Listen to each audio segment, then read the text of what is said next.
name's Darren. I'm going to show you how to use the Trilogy 100 ventilator. We're going to start with the exterior first. Start by showing you the on-off button here, silence button, 2 select buttons, and then your up and down arrows. The circuit itself is the RT219. That's what we're going to be using.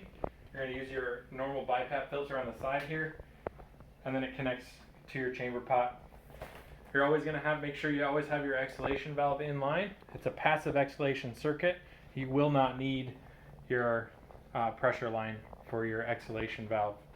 Still going to use your heater wire as you normally would.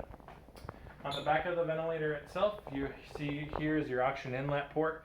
You're going to connect your double green oxygen tubing, one side to the vent, one side to your flow meter. The ventilator itself does not allow for more of the oxygen concentration than roughly 50%. So no patient that is requiring more than 50% oxygen is a candidate for this ventilator. When you're turning on your flow, you're going to have to turn up your flow pretty significantly to achieve that 50%. The best way of knowing how much oxygen concentration you have in your circuit is with an oxygen analyzer. That would go here at your dry side of your circuit.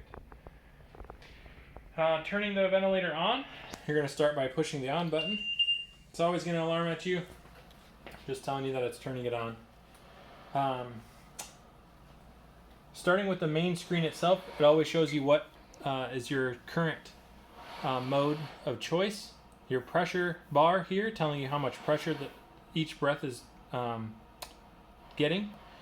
And then this is breath to breath. This is your averages. PIP, mean airway pressure, minute ventilation. This is your inspiratory pressure, respiratory rate, tidal volume, and your leak. One thing with this ventilator is you're always going to have a leak. It's always going to show you a leak, and that's a good thing.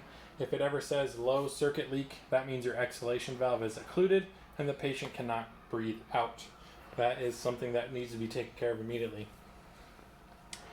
To get into your main settings, you're going to push up on the menu button. Select settings and alarms. This ventilator has different modes: AC, SIMV, CPAP, spontaneous timed, pressure control, AVAPS AE, PCSIMV, control volume, and assist control, as I said earlier. We're going to choose assist control. Actually, we're going to choose SIMV.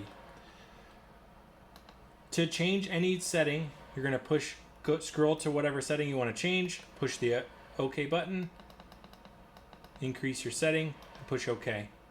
Actually, it's modify.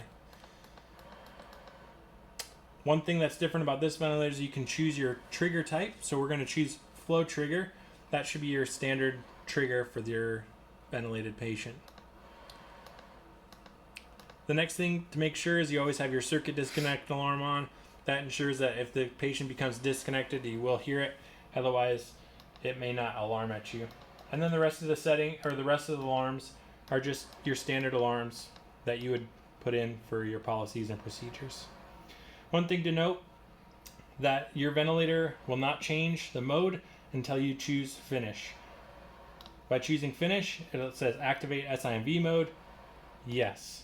Now you can see up here in the left-hand corner that it's telling you that you switched to SIMV. To back out of this screen, you're just going to push exit. And as you can see, we have our main values again. You can see on the screen here there's 2 different batteries. There's a detachable battery and an internal battery. Whenever the power cord is disconnected, it's going to highlight whichever one it's using.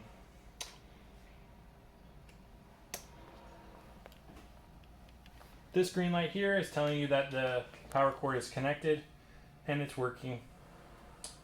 Silence button will silence your alarm. And then to turn the ventilator off, you're just going to push the power button. It's always going to ask you if you want to turn the power off. Choose yes, and that is it. That's the Trilogy ventilator 100 and how to set it up. Thanks, guys.